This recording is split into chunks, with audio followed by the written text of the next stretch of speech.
وإذا قرئ القرآن فاستمعوا له وأنصتوا لعلكم ترحمون.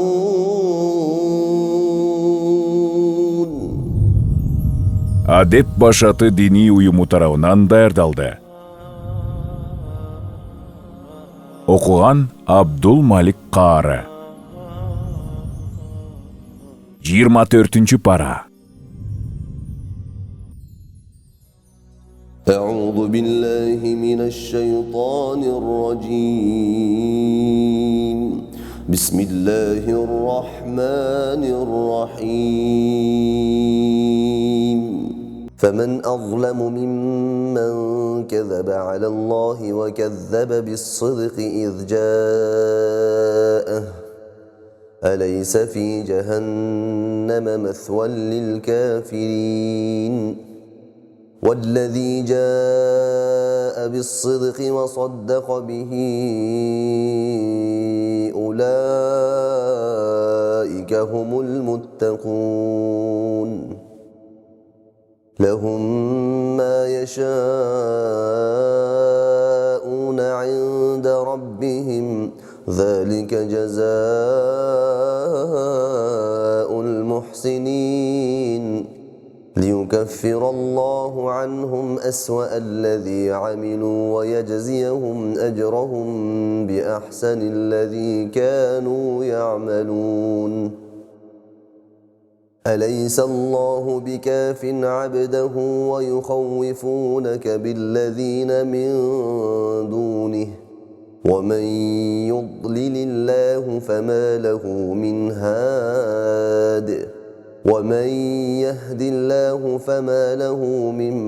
مضل أليس الله بعزيز ذي انتقام. ولئن سألتهم من خلق السماوات والأرض ليقولن الله قل أفرأيتم ما تدعون من دون الله إن أرادني الله بضر هل هن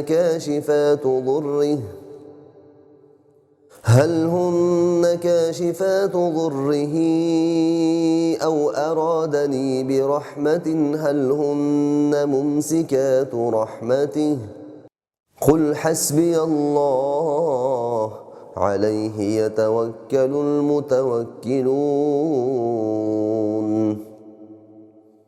قل يا قوم اعملوا على مكانتكم إني عامل فسوف تعلمون من يأتيه عذاب يخزيه ويحل عليه عذاب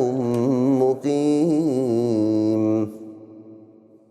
إنا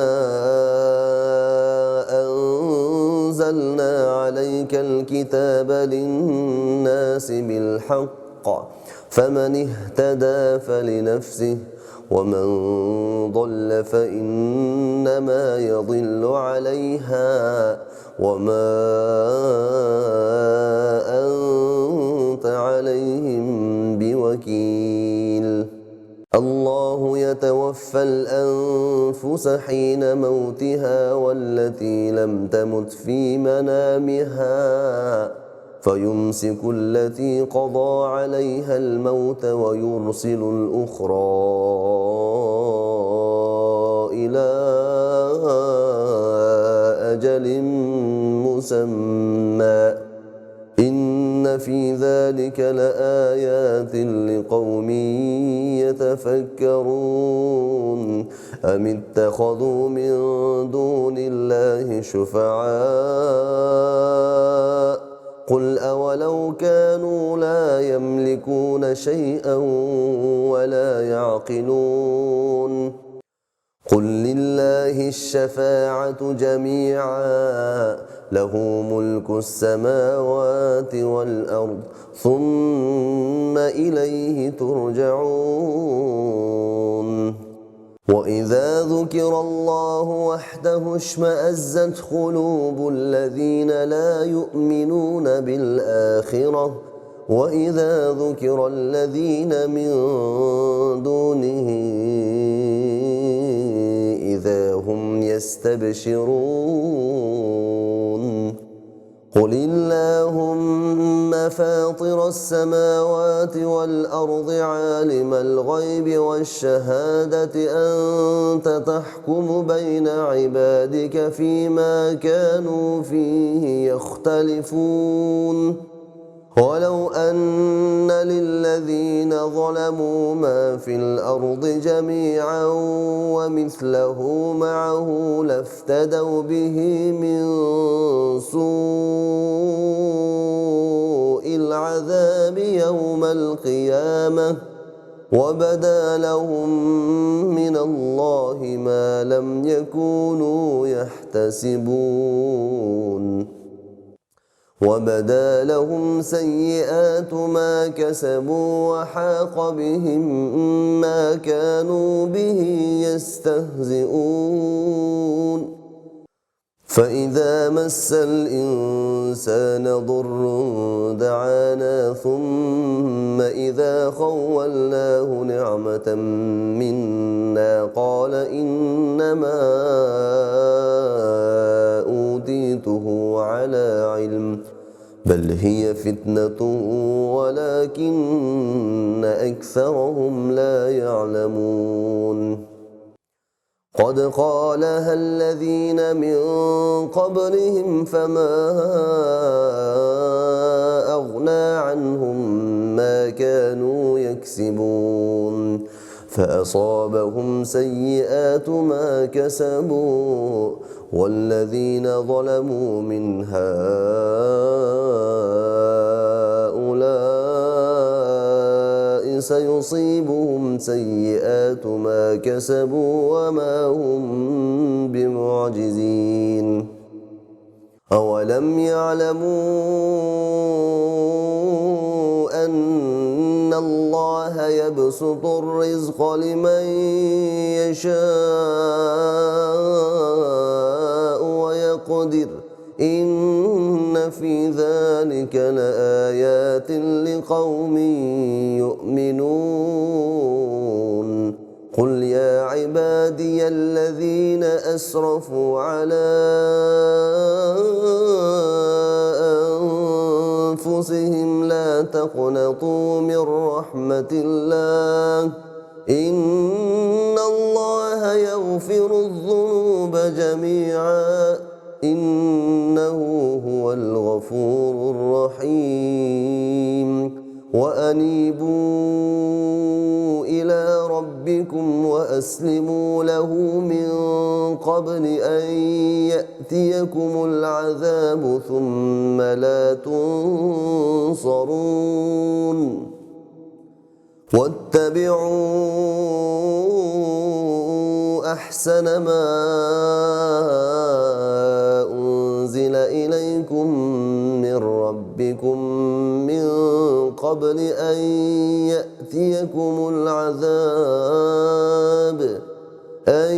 يأتيكم العذاب بغتة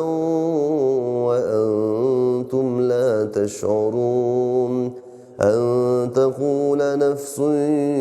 يا حسرة على ما فرطت في جنب الله وإن كنت لمن الساخرين أو تقول لو أن الله هداني لكنت من المتقين أو تقول حين ترى العذاب لو أن لي كرة فأكون من المحسنين بلى قد جاءتك آياتي فكذبت بها واستكبرت وكنت من الكافرين ويوم القيامة ترى الذين كذبوا على الله وجوههم مسودة أليس في جهنم مثوى للمتكبرين وينجي الله الذين اتقوا بمفازتهم لا يمسهم السوء ولا هم يحزنون الله خالق كل شيء وهو على كل شيء وكيل له مقاليد السماوات والأرض والذين كفروا بآيات الله أولئك هم الخاسرون له مقاليد السماوات والأرض والذين كفروا بآيات الله أولئك هم الخاسرون قل أفغير الله تأمروني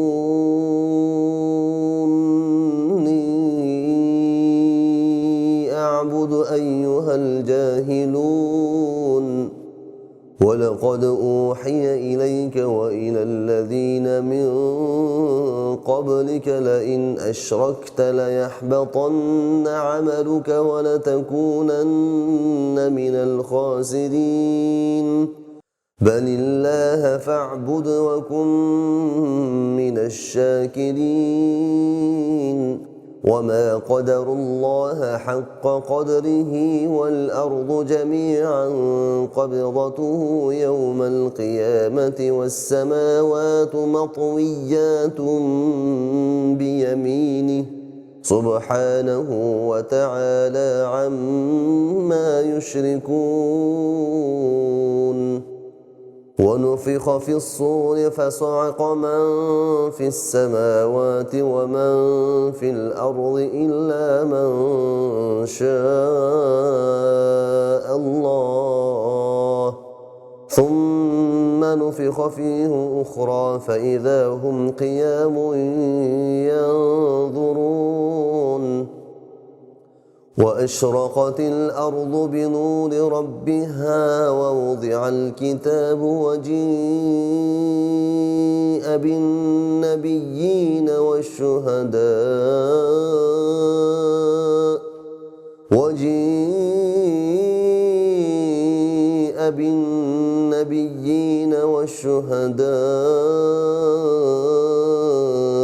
وقضي بينهم بالحق وهم لا يظلمون ووفيت كل نفس ما عملت وهو أعلم بما يفعلون وسيق الذين كفروا إلى جهنم زمرا حتى إذا جاءوها فتحت أبوابها وقال لهم خزنتها ألم يأتكم رسل منكم يتلون عليكم آيات ربكم وينذرونكم لقاء يومكم هذا قالوا بلى ولكن حقت كلمة العذاب على الكافرين قيل ادخلوا أبواب جهنم خالدين فيها فبئس مثوى المتكبرين وسيق الذين اتقوا ربهم إلى الجنة زمرا حتى إذا جاءوها وفتحت أبوابها وقال لهم خزنتها سلام عليكم طبتم فادخلوها خالدين وقالوا الحمد لله الذي صدقنا وعده وأورثنا الأرض نتبوأ من الجنة حيث نشاء فنعم أجر العاملين وترى الملائكة حافين من حول العرش يسبحون بحمد ربهم وقضي بينهم بالحق وقيل الحمد لله رب العالمين. بسم الله الرحمن الرحيم. حميم. تنزيل الكتاب من الله العزيز العليم غافر الذنب وقابل التوب شديد العقاب ذي الطول لا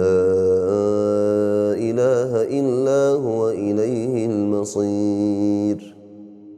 ما يجادل في آيات الله إلا الذين كفروا فلا يغررك تقلبهم في البلاد. كذبت قبلهم قوم نوح والأحزاب من بعدهم وهمت كل أمة برسولهم ليأخذوه وجادلوا بالباطل ليدحضوا به الحق فأخذتهم فكيف كان عقاب. وكذلك حقت كلمة ربك على الذين كفروا أنهم أصحاب النار. الذين يحملون العرش ومن حوله يسبحون بحمد ربهم ويؤمنون به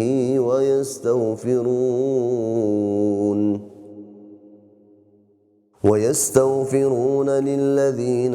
آمنوا ربنا وسعت كل شيء رحمة وعلما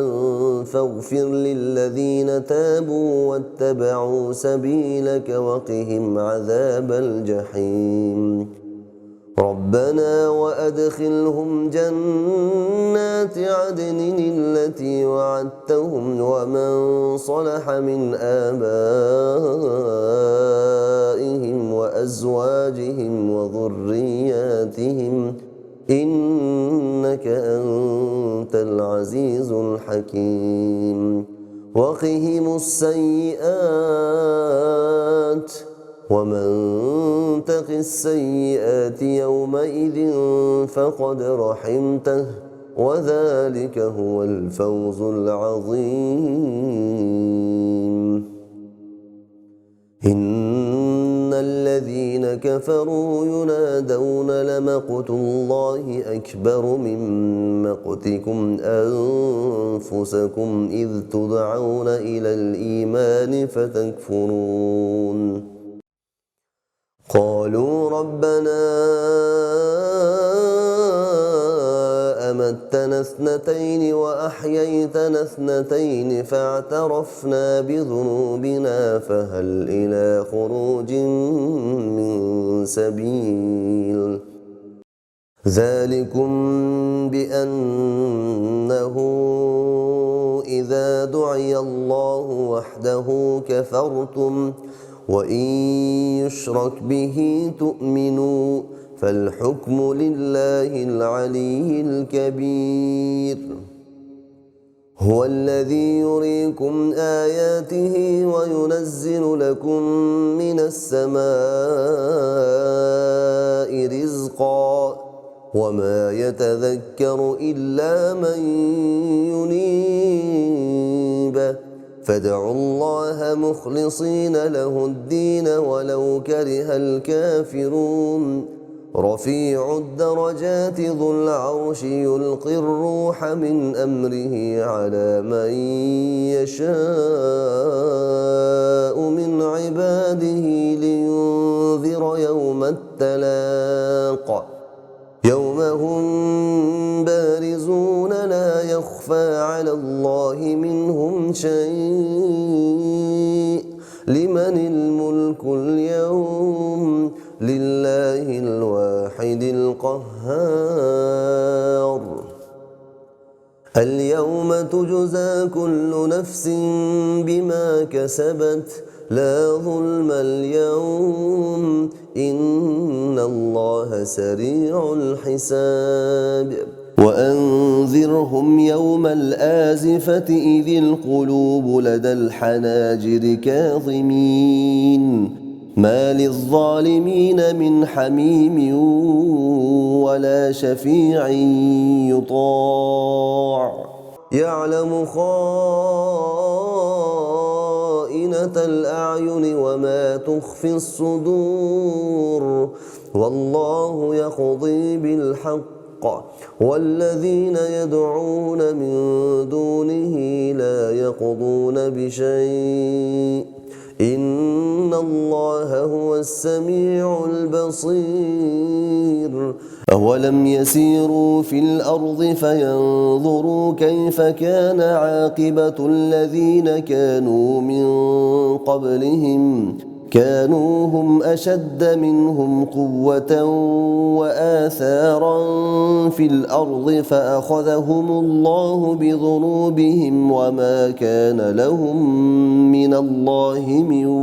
واق ذلك بأنهم كانت تأتيهم رسلهم بالبينات فكفروا فأخذهم الله إنه قوي شديد العقاب ولقد أرسلنا موسى بآياتنا وسلطان مبين إلى فرعون وهامان وقارون فقالوا ساحر كذاب فلما جاءهم بالحق من عندنا قالوا اقتلوا أبناء الذين آمنوا معه واستحيوا نساءهم وما كيد الكافرين إلا في ضلال وقال فرعون ذروني أقتل موسى وليدع ربه إني أخاف أن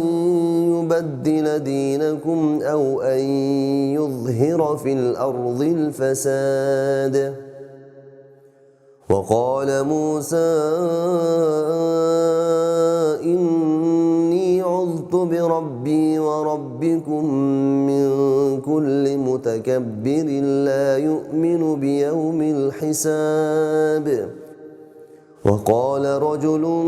مؤمن من آل فرعون يكتم إيمانه أتقتلون رجلا أن يقول ربي الله وقد جاءكم بالبينات من ربكم وإن يك كاذبا فعليه كذبه وإن يك صادقا يصبكم بعض الذي يعدكم إن الله لا يهدي من هو مسرف كذاب يا قوم لكم الملك اليوم ظاهرين في الأرض فمن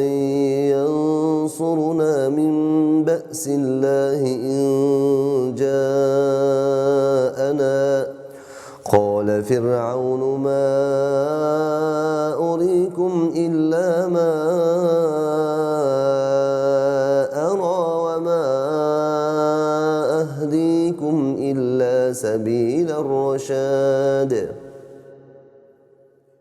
وقال الذي آمن يا قوم إني أخاف عليكم مثل يوم الأحزاب مثل دأب قوم نوح وعاد وثمود والذين من بعدهم وما الله يريد ظلما للعباد ويا قوم إني أخاف عليكم يوم التناد يوم تولون مدبرين ما لكم من الله من عاصم ومن يضلل الله فما له من هاد ولقد جاءكم يوسف من قبل بالبينات فما زلتم في شك مما جاءكم به حتى إذا هلك قلتم لن يبعث الله من بعده رسولا كذلك يضل الله من هو مسرف مرتاب الذين يجادلون في آيات الله بغير سلطان أتاهم كبر مقتا عند الله وعند الذين آمنوا كذلك يطبع الله على كل قلب متكبر جبار وقال فرعون يا هامان ابن لي صرحا لعلي أبلغ أسباب السماوات فأطلع إلى إله موسى وإني لأظنه كاذبا وكذلك زين لفرعون سوء عمله وصد عن السبيل وما كيد فرعون إلا في تباب وقال الذي آمن يا قوم اتبعون أهدكم سبيل الرشاد يا قوم إنما هذه الحياة الدنيا متاع وإن الآخرة هي دار القرار من عمل سيئة فلا يجزى إلا مثلها ومن عمل صالحا من ذكر أو أنثى وهو مؤمن فأولئك يدخلون الجنة يرزقون فيها بغير حساب ويا قوم ما لي أدعوكم إلى النجاة وتدعونني إلى النار تدعونني لأكفر بالله وأشرك به ما ليس لي به علم وأنا أدعوكم إلى العزيز الغفار لا جرم أن ما تدعونني إليه ليس له دعوة في الدنيا ولا في الآخرة وأن مردنا إلى الله وأن المسرفين هم أصحاب النار فستذكرون ما أقول لكم وأفوض أمري إلى الله إن الله بصير بالعباد فوقاه الله سيئات ما مكروا وحاق بآل فرعون سوء العذاب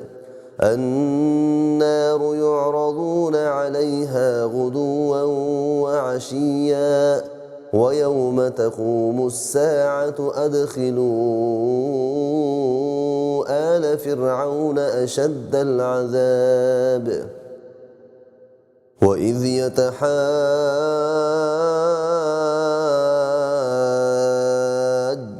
في النار فيقول الضعفاء للذين استكبروا إنا كنا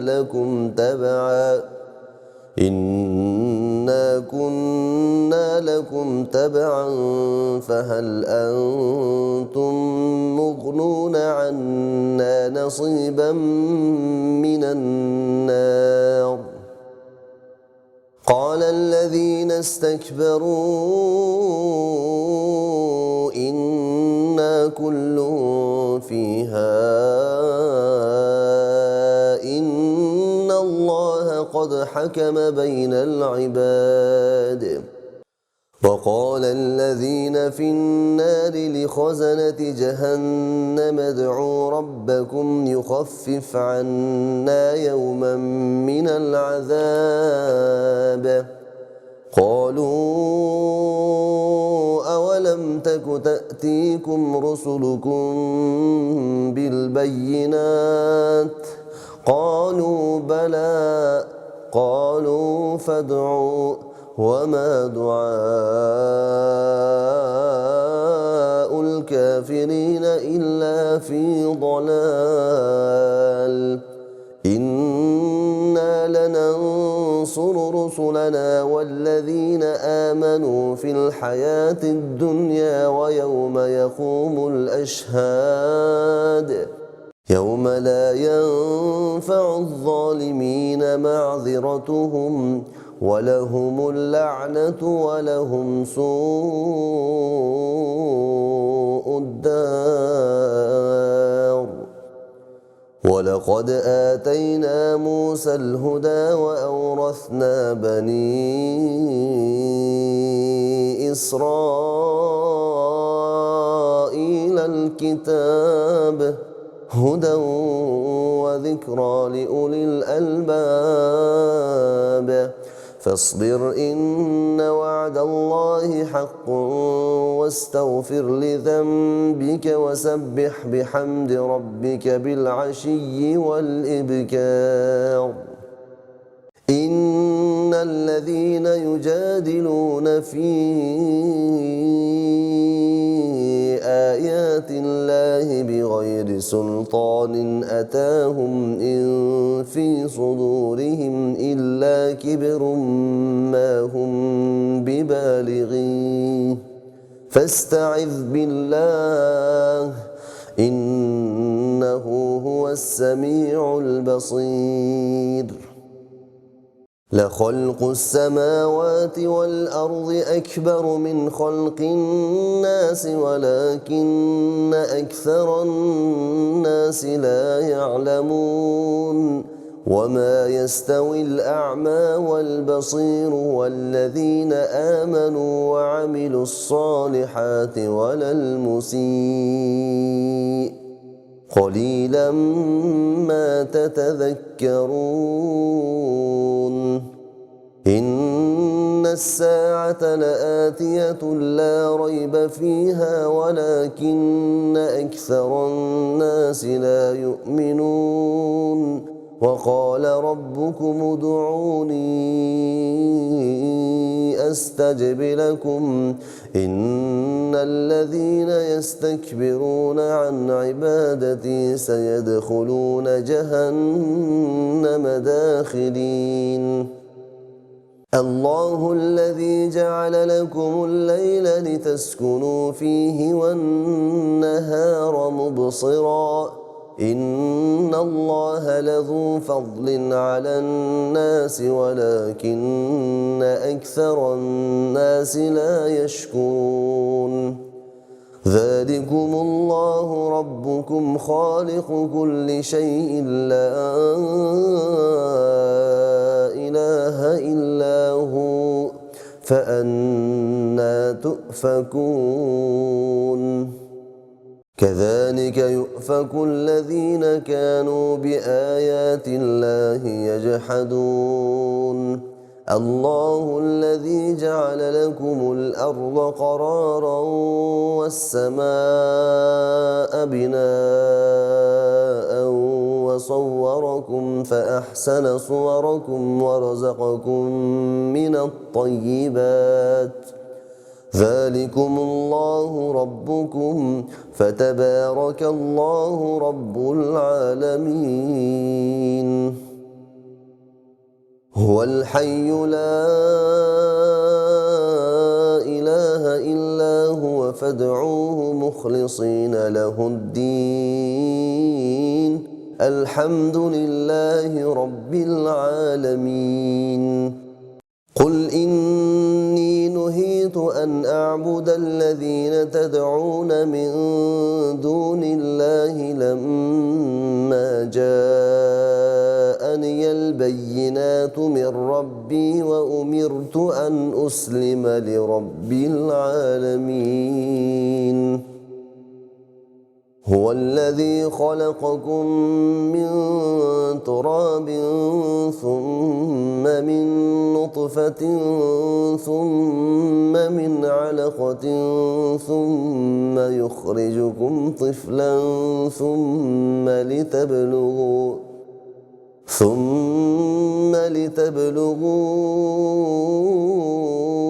أشدكم ثم لتكونوا شيوخا ومنكم من يتوفى من قبل ولتبلغوا أجلا مسمى ولعلكم تعقلون هو الذي يحيي ويميت فإذا قضى أمرا فإنما يقول له كن فيكون ألم تر إلى الذين يجادلون في آيات الله أنى يصرفون الذين كذبوا بالكتاب وبما أرسلنا به رسلنا فسوف يعلمون إذ الأغلال في أعناقهم والسلاسل يسحبون في الحميم ثم في النار يسجرون ثم قيل لهم أين ما كنتم تشركون من دون الله قالوا ضلوا عنا بل لم نكن ندعو من قبل شيئا كذلك يضل الله الكافرين ذلكم بما كنتم تفرحون في الأرض بغير الحق وبما كنتم تمرحون ادخلوا أبواب جهنم خالدين فيها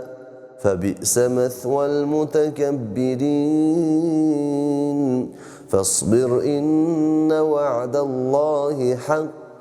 فإما نرينك بعض الذي نعدهم أو نتوفينك فإلينا يرجعون ولقد أرسلنا رسلا من قبلك منهم من قصصنا عليك ومنهم من لم نقصص عليك وما كان لرسول أن يأتي بآية إلا بإذن الله فإذا جاء أمر الله قضي بالحق وخسر هنالك المبطلون الله الذي جعل لكم الأنعام لتركبوا منها ومنها تأكلون ولكم فيها منافع ولتبلغوا عليها حاجة في صدوركم وعليها وعلى الفلك تحملون ويريكم آياته فأي آيات الله تنكرون أفلم يسيروا في الأرض فينظروا كيف كان عاقبة الذين من قبلهم كانوا أكثر منهم وأشد قوة وآثارا في الأرض فما أغنى عنهم ما كانوا يكسبون فلما جاءتهم رسلهم بالبينات فرحوا بما عندهم من العلم وحاق بهم ما كانوا به يستهزئون فلما رأوا بأسنا قالوا آمنا بالله وحده وكفرنا بما كنا به مشركين فلم يك ينفعهم إيمانهم لما رأوا بأسنا سنة الله التي قد خلت في عباده وخسر هنالك الكافرون. بسم الله الرحمن الرحيم. حميم. تنزيل من الرحمن الرحيم. كتاب فصلت آياته قرآنا عربيا لقوم يعلمون بشيرا ونذيرا فأعرض أكثرهم فهم لا يسمعون وقالوا قلوبنا في أكنة مما تدعونا إليه وفي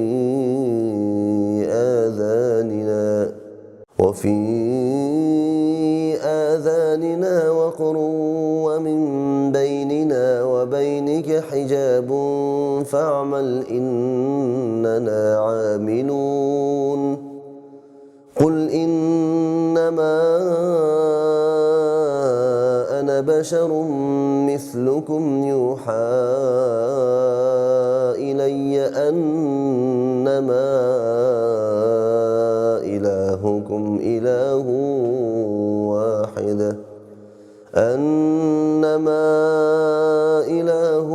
إله واحد فاستقيموا إليه واستغفروه وويل للمشركين الذين لا يؤتون الزكاة وهم بالآخرة هم كافرون إن الذين آمنوا وعملوا الصالحات لهم أجر غير ممنون قل أئنكم لتكفرون بالذي خلق الأرض في يومين وتجعلون له أندادا ذلك رب العالمين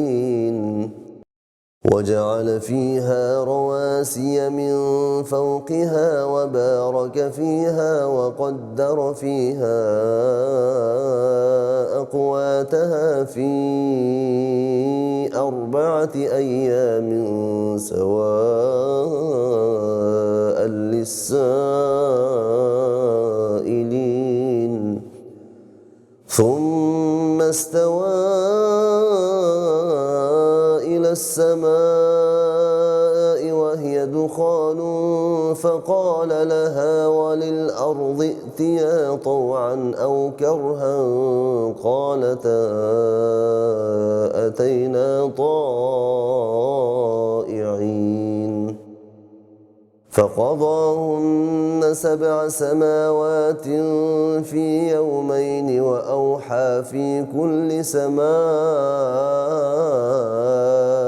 أمرها وزينا السماء الدنيا بمصابيح وحفظا ذلك تقدير العزيز العليم فإن أعرضوا فقل أأنذرتكم صاعقة مثل صاعقة عاد وثمود إذ جاءتهم الرسل من بين أيديهم ومن خلفهم ألا تعبدوا إلا الله قالوا لو شاء ربنا لأنزل ملائكة فإنا بما أرسلتم به كافرون فأما عاد فاستكبروا في الأرض بغير الحق وقالوا من أشد منا قوة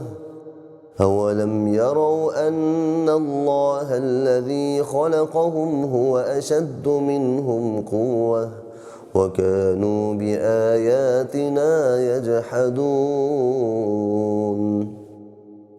فأرسلنا عليهم ريحا صرصرا في أيام نحسات لنذيقهم عذاب الخزي في الحياة الدنيا ولعذاب الآخرة أخزى وهم لا ينصرون وأما ثمود فهديناهم فاستحبوا العمى على الهدى فأخذتهم صاعقة العذاب الهون بما كانوا يكسبون ونجينا الذين آمنوا وكانوا يتقون ويوم يحشر أعداء الله إلى النار فهم يوزعون حتى إذا ما جاءوها شهد عليهم سمعهم وأبصارهم وجلودهم بما كانوا يعملون وقالوا لجلودهم لم شهدتم علينا قالوا أنطقنا الله الذي أنطق كل شيء وهو خلقكم أول مرة وإليه ترجعون وما كنتم تستترون أن يشهد عليكم سمعكم ولا أبصاركم ولا جلودكم ولكن ظننتم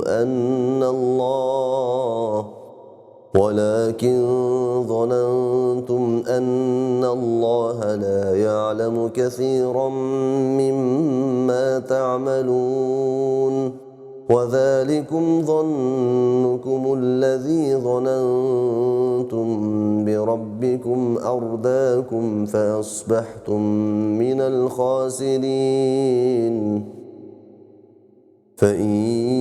يصبروا فالنار مثوى لهم وإن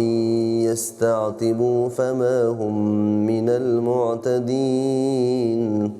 وقيضنا لهم قرناء فزينوا لهم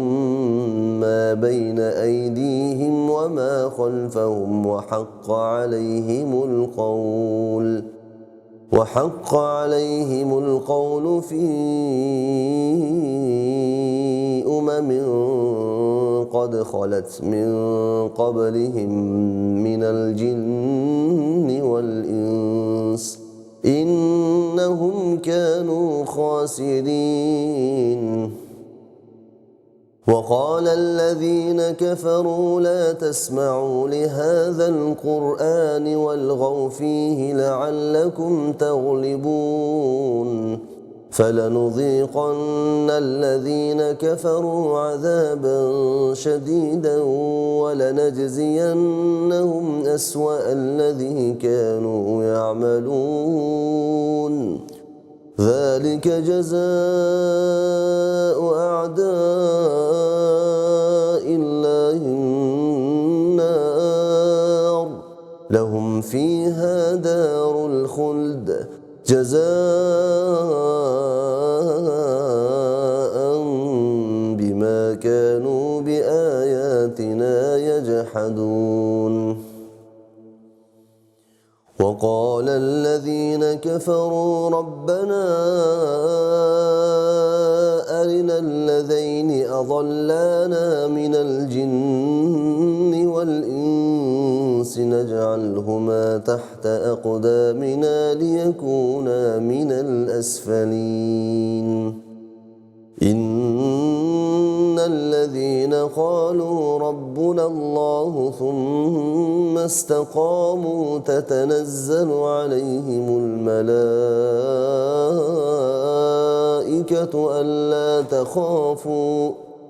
ألا تخافوا وأبشروا بالجنة التي كنتم توعدون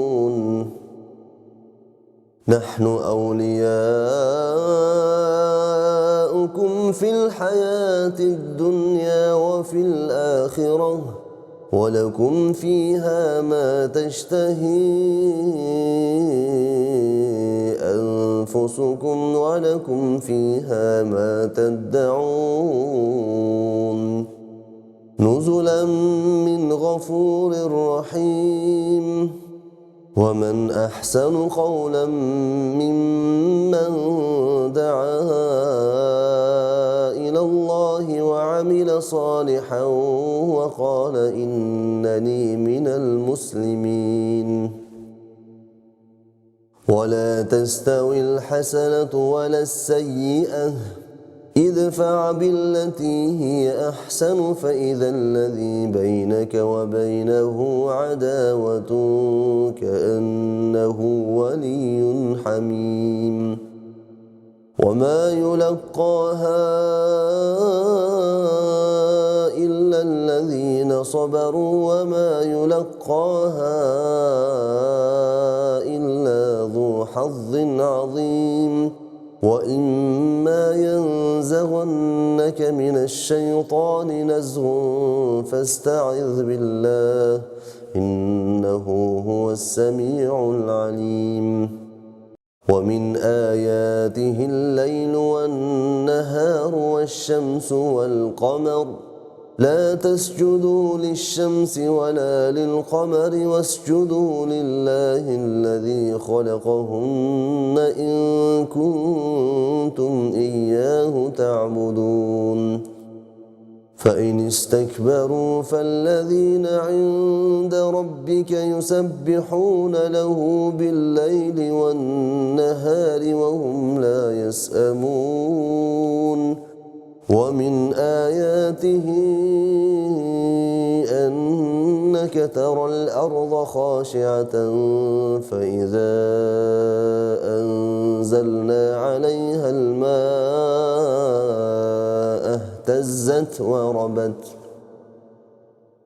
إن الذي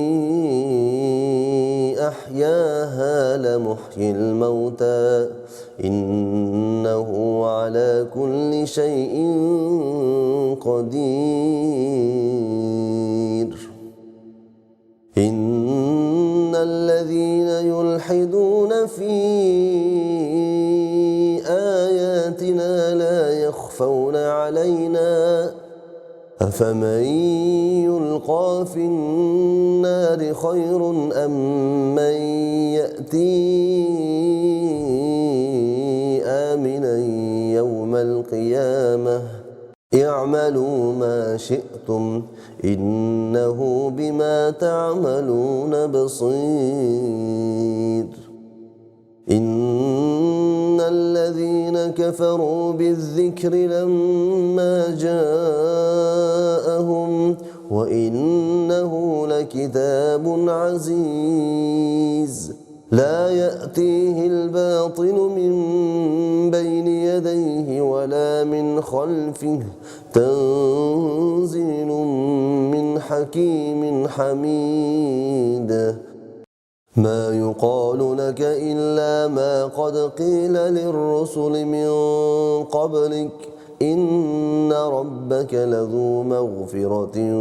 وذو عقاب أليم ولو جعلناه قرآنا أعجميا لقالوا لولا فصلت آياته أعجمي وعربي قل هو للذين آمنوا هدى وشفاء والذين لا يؤمنون في آذانهم وقر وهو عليهم عمى أولئك ينادون من مكان بعيد ولقد آتينا موسى الكتاب فاختلف فيه ولولا كلمة سبقت من ربك لقضي بينهم وإنهم لفي شك منه مريب من عمل صالحا فلنفسه ومن أساء فعليها وما ربك بظلام للعبيد صدق الله العظيم.